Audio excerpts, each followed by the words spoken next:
2.5 years का experience है। मैंने UX designing as a graphic designer start किया था। मैंने डिज़ाइन से काम स्टार्ट किया था।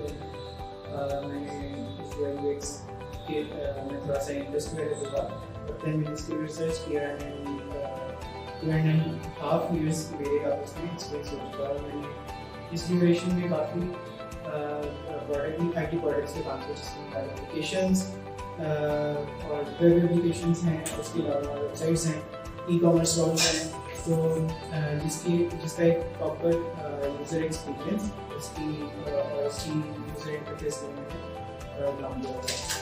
तो आज का हमारा जो सेशन है वो इस पे है कि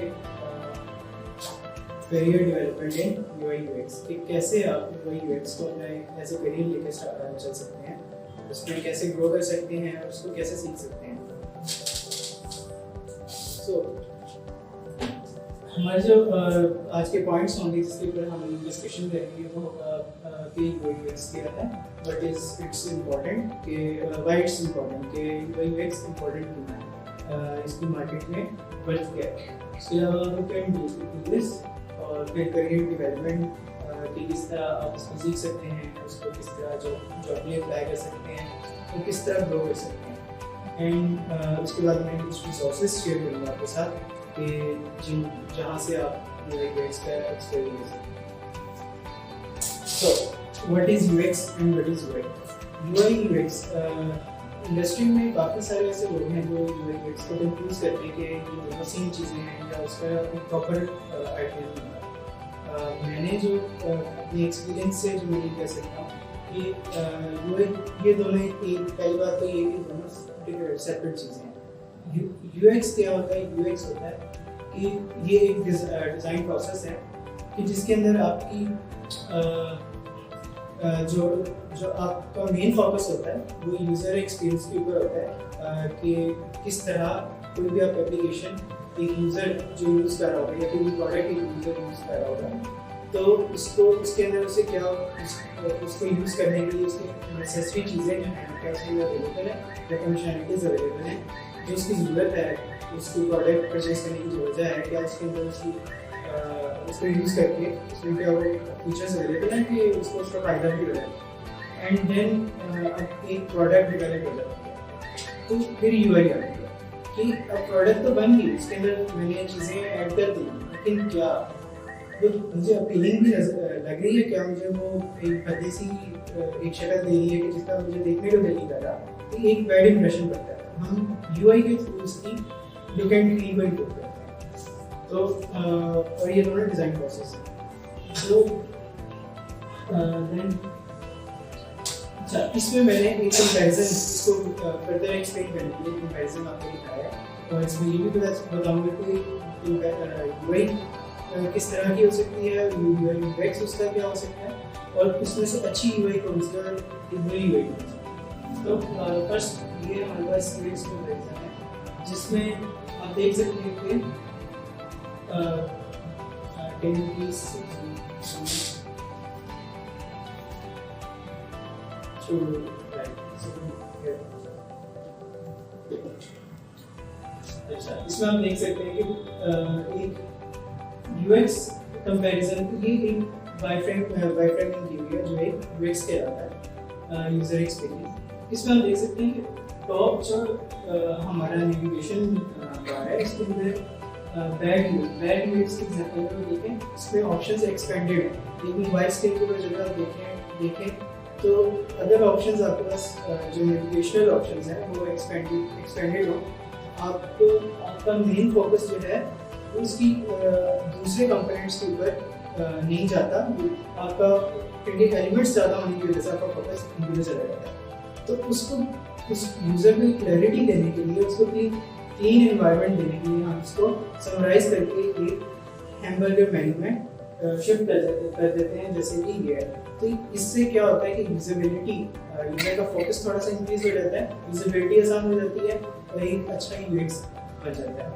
और दूसरी तरफ है हमारे पास UI कंपैरिजन में आप देखिए ये UIs है जो कि एक प्रॉपर इंटरफेस आप देखते हैं, जो डायरेक्टली आपको स्क्रीन के ऊपर नजर आता है, ये एक यूआई होती है।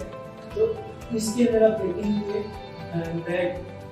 बैक एग्जांपल के अंदर 3 बटन्स हैं, login, sign up and forward password. अब तीनों बटन्स जो हैं सेम साइजेस के, सेम अपीयरेंस के हैं।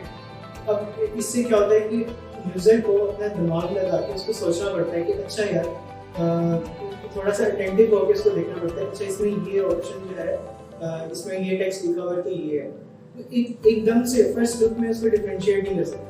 दूसरी तरफ अगर आप देखें जो गुड एग्जांपल है, उसके अंदर इसको डिफरेंशिएट कर दिया गया। जो लॉगिन का बटन है वो एक टॉप प्रायोरिटी है कि हमने लॉगिन करवाना है यूजर से, हम क्या कर देते हैं, इसको हाईलाइट ज़्यादा कर देते हैं।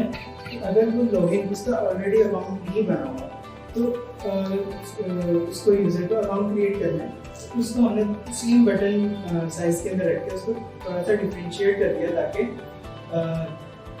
जो यूज़र है वो फर्स्ट लुक में पहचान सके अच्छा ये ऑप्शन ये है, ये ऑप्शन है, ये ऑप्शन ये है। और इसी तरह फॉरवर्ड पासवर्ड लीस्ट प्रायोरिटी में लीस्ट इंपॉर्टेंट है, इसलिए उसका बटन साइज भी छोटा है। अच्छा, अब है इसकी इम्पोर्टेंस की बात करते हैं, why it's important. People ignore designs that ignores people.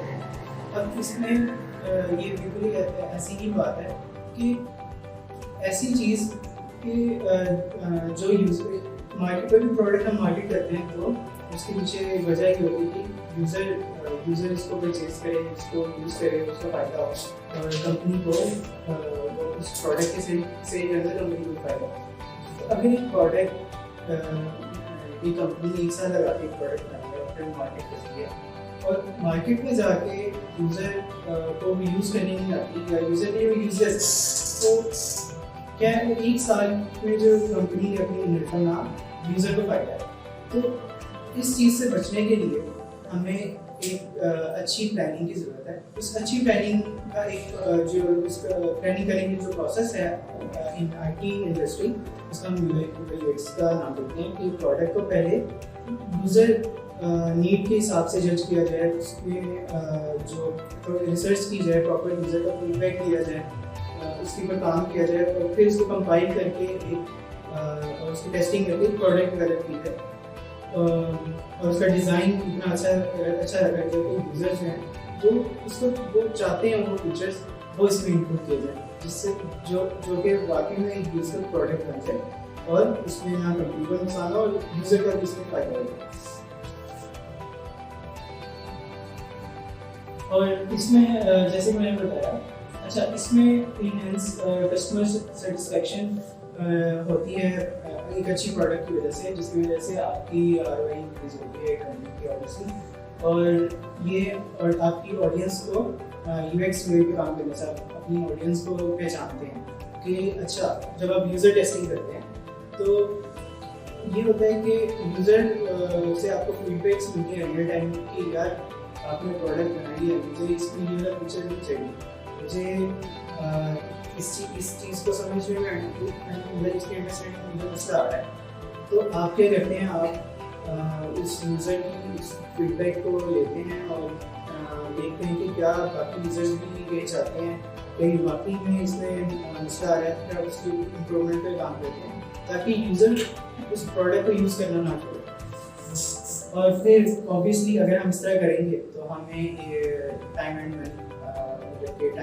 Time भी सेव होगा और पैसे भी इसमें बचेंगे हमारे घर में। ऐसी प्रोडक्ट मार्केट में थ्रो नहीं करेंगे जो हमारे लिए भी नुकसान का बायस बने यूजर्स के लिए। अच्छा, तो अब कौन कर सकता है ये UI UX का काम, कौन सीख सकता है? तो ये है कि कोई भी ऐसी इवन बिजनेस में है, आपने आर्ट्स किया है, आप टेक्निकल पर्सन है, कोई भी UX बस इसमें थोड़ी सी क्रिटिकल थिंकिंग चाहिए। क्रिटिकल थिंकिंग से बात की आपकी ऑब्जर्वेशंस कम होनी चाहिए। ऑब्जर्वेशन कि आप अपने रियल लाइफ में जो लोग हैं उनके काम को देख सकें, उनकी नीड्स को समझ सकें। आप ऑब्जर्व करें कि अच्छा यार मैंने प्रोडक्ट बनाई है, मेरे लिए ये बेकार है, तकरीबन बेकार है, उसकी आपको रीजंस का बताओ देन आप अगर आपको लगता है कि आप एक क्रिटिकल थिंकर हैं तो आप एक यूएक्स पे काम करना चाहिए और आप सीख सकते हैं इसके लिए। और इसमें मार्केट में इसकी एक बहुत ज़्यादा इसकी ये इमर्जिंग करियर है, तो मार्केट में इसकी बहुत ज़्यादा ज़रूरत भी है, क्योंकि आजकल IT प्रोडक्ट्स जो हैं वो टॉप नॉच IT प्रोडक्ट्स बनाए जाएँ जो जिनसे यूजर्स को फ़ायदा हो। तो अब नेक्स्ट कि कैसे आप इसमें करियर डेवलपमेंट कर सकते हैं इस फील्ड में। फर्स्ट ऑफ ऑल कि आपको सीखना होगा। You need to learn. आप क्या सीख सकते हैं? यूएक्स आपको सीखना, अगर यूएक्स और यूआई जो है ये दो सेपरेट फील्ड्स हैं और पाकिस्तान में इन दोनों फील्ड्स के ऊपर इक्वली काम होता है, मतलब कि एक ही पर्सन रिसोर्स पर्सन हायर किया जाता है जो जिससे जो दोनों यूएक्स भी डिज़ाइन कर रहा होता है और यूआई भी डिज़ाइन कर रहा होता है। तो लेकिन पूरी दुनिया में जो इसके ऊपर काम होता है उसमें यूएक्स का एक रिसोर्स पर्सन होता है और यूआई का एक अलग रिसोर्स पर्सन होता है, और ये एक पूरी टीम एज अ टीम चलते हैं जिसमें प्रोडक्ट मैनेजर्स भी होते हैं और प्रोडक्ट डिज़ाइनर्स भी होते हैं। सो career development in UI and UX, इसमें पहला स्टेप है कि आप सीख सकते हैं कि यूआई यूएक्स क्या होती है, और इसमें मैं आपको एक्सप्लेन कर देता हूँ कि इसमें क्या क्या प्रोसेसेस इंक्लूड होते हैं, क्या क्या चीज़ें आपको इसमें कौन सी ऐसी ज़रूरी चीज़ें हैं जो इसमें आपको सीखनी है। इसमें फर्स्ट ऑफ ऑल हम बात कर लेते हैं यूज़र एक्सपीरियंस की। यूज़र एक्सपीरियंस में जो उसका एक जेनेरिक प्रोसेस होता है जो जिसके कुछ स्टेप्स हैं वो आपको सीखने हैं। इसमें पहला स्टेप है getting the data, collecting data और कलेक्टिंग ब्रीफ। अच्छा, ब्रीफ ये होती है कि कोई भी आपने प्रोडक्ट कोई भी आपका स्टेक होल्डर आता है, आपसे मोबाइल एप्लीकेशन बनवाना चाहता है, आपसे वेबसाइट बनवाना चाहता है, तो उसके लिए आप स्टेक होल्डर से क्वेश्चंस करते हैं, उससे डेटा कलेक्ट करते हैं कि अच्छा आपका बिजनेस मॉडल क्या है, आप उसमें आपकी प्रोडक्ट जो है वो किस तरह की होनी चाहिए, आप क्या एक्सपेक्ट करते हैं कि किस तरह के यूज़र्स होंगे और आप क्या सर्विसेज प्रोवाइड करना चाहते हैं। इससे कि काफ़ी सारे क्वेश्चंस आप करते हैं और उन क्वेश्चंस की बेस पे आप डेटा कलेक्ट करते हैं। उस डेटा को फिल्टर आउट करने के लिए आप उस डेटा को गैदर कर लिया, लेकिन अब आपने उस डेटा को कंपाइल करना है। कंपाइल करने के लिए कि ताकि आपको आपके माइंड में क्लैरिटी है कि यार ये जो डेटा है उनमें कौन कौन से जो चीज़ें हैं वो आपस में लिंक है, ठीक है, ताकि चीज़ें जम्बल्ड अप ना रहें। इसके लिए आप माइंड मैप्स बनाते हैं। माइंड मैप्स जो होते हैं कि ये लाइक आपने कुछ चार्ट्स बनाए, फ्लो डायग्राम आपने बनाई होगी, जो फ्लो डायग्राम है माइंड मैप्स भी कुछ उसी तरह के होते हैं।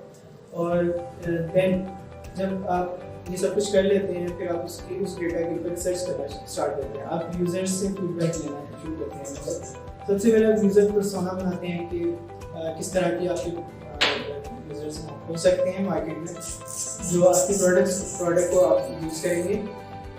उनसे आप उनके इंटरव्यूज़ कंडक्ट करवाते हैं और उन इंटरव्यूज़ में उनसे भी क्वेश्चंस करते हैं। अपनी डेटा को ज़हन में रखते हुए आप अपने डेटा को इवैल्यूएट करते हैं कि कितना ये वैलिड है कि मैंने एक प्रोडक्ट बनानी है, मैंने इसको 1 साल डेवलपमेंट करी है, तो क्या मैं जो मनी इसमें और रिसोर्सेज इनपुट करूँगा क्या वो बर्थ नहीं होंगे कि नहीं, मतलब कि क्या ज़्यादा नहीं होंगे। तो फिर उसके बाद आप लो क्रेडिबिलिटी डायग्राम्स बनाते हैं जो कि हैंड ड्रॉन के हो सकते हैं, स्केचेस होते हैं, स्प्रिंग्स के स्केचेस बन जाते हैं। दैन इसको एक टूल्स के ऊपर जैसे Adobe XD है, फिग्मा है, इन टूल्स के ऊपर आप ड्रॉ कर देते हैं ताकि आप अपने स्टेक होल्डर्स को प्रेजेंट कर सकें और अपनी आसानी के लिए आप उनको उनमें से अगर कुछ स्क्रीन्स हैं उनको निगलेक्ट करना चाहते हैं या कुछ मज़ीद उसमें इम्प्रूवमेंट करना चाहते हैं तो आपको एक कुछ होता है देखने के लिए जिसमें आप कर सकते हैं।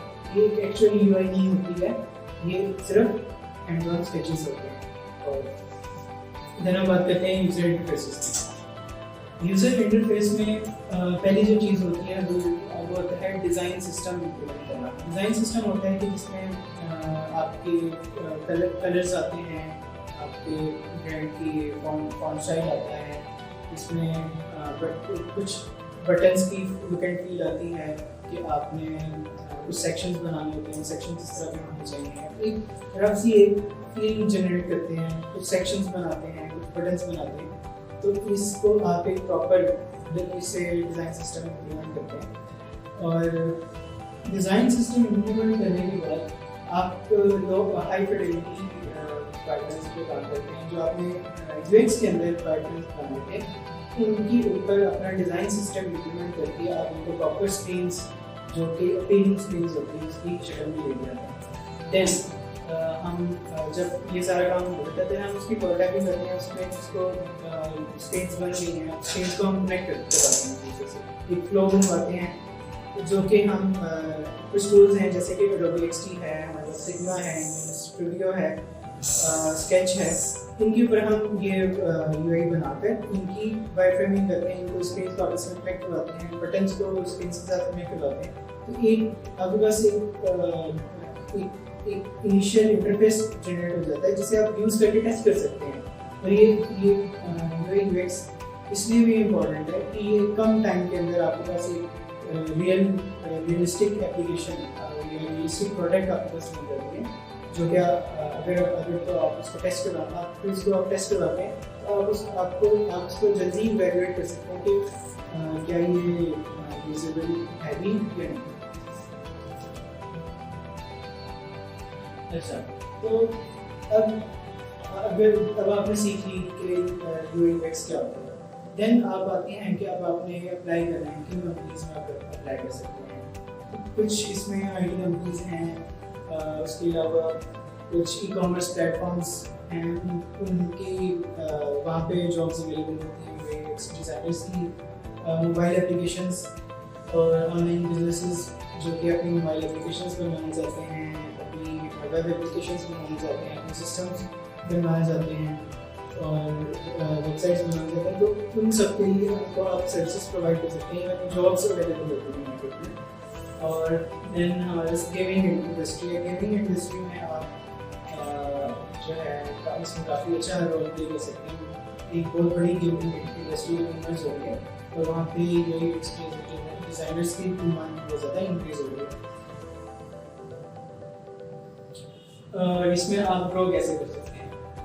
ग्रो करने के लिए कि जो जैसे मैंने आपको सेशन की स्टार्ट में बताया था कि आपको इसमें ग्रो करने के लिए आपको बार बार सीखते रहना, लेकिन यूज़र एक फीडबैक देता है तो आपके मल्टीपल यूज़र्स की फीडबैक्स लेनी है, आपने मार्केट में देखने के और कंपटीटर्स क्या काम कर रहे हैं, वो अपनी एप्लीकेशन को इम्प्रूव किस तरह कर रहे हैं, डिज़ाइन ट्रेंड्स किस तरह के चल रहे हैं, उसके अलावा मार्केट में कुछ नई प्रोडक्ट्स आई हैं, वो प्रोडक्ट्स किस तरह के हैं, आप इंस्पिरेशंस ले सकते हैं दूसरों से, लेकिन कीप ऑन रिसर्चिंग के दुनिया में क्या हो रहा है, यूज़र एक्सपीरियंस पे क्या काम हो रहा है, यूज़र इंटरफेस पे क्या काम हो रहा है, ये आपको ग्रो करने में आपका मेंटली आपको स्ट्रॉन्ग करते हैं अपनी फील्ड के अंदर, अपनी करियर के अंदर। इसके अलावा कुछ रिसोर्सेज हैं जैसे कि ड्रिबल है, ड्रिबल के ऊपर आप इंस्पिरेशंस ले सकते हैं, यूज़र इंटरफेस की लोग अपनी पूरी रिसर्चेस को अपलोड करते हैं। इसी तरह से behance.net है, behance के ऊपर आप जाके वहाँ से रिसर्च कर सकते हैं लोगों की जो उन्होंने अपने यूज़र एक्सपीरियंस डिज़ाइन करने के दौरान कंडक्ट किए हैं। देन लॉज ऑफ यूएक्स है, लॉज ऑफ यूएक्स, तो ये एक बहुत अच्छी वेबसाइट है जहाँ पे कुछ बेसिक की लॉज जो हैं यूज़र एक्सपीरियंस के लिए डिफाइन किए गए हैं, उसकी एक्सप्लेनेशन वहाँ से मिल सकती है आपको, इवन अगर आप गो थ्रू करना चाहते हैं वहाँ से जाके देख सकते हैं। तो इसको आप अपनी लाइफ में कभी भी कोई भी काम करना चाहते हैं, किसी भी यूज़र एक्सपीरियंस को आप इवैल्यूएट करना चाहते हैं इन लॉज की रोशनी में आप इसको कर सकते हैं इजीली कि अगर वो एक अच्छा यूएक्स है या नहीं। और देन उसके बाद एक ब्लॉग है जहाँ से आप इसके आर्टिकल्स पढ़ सकते हैं, लोगों की रिसर्चेस जो हैं वो आप कर सकते हैं। Thank you so much.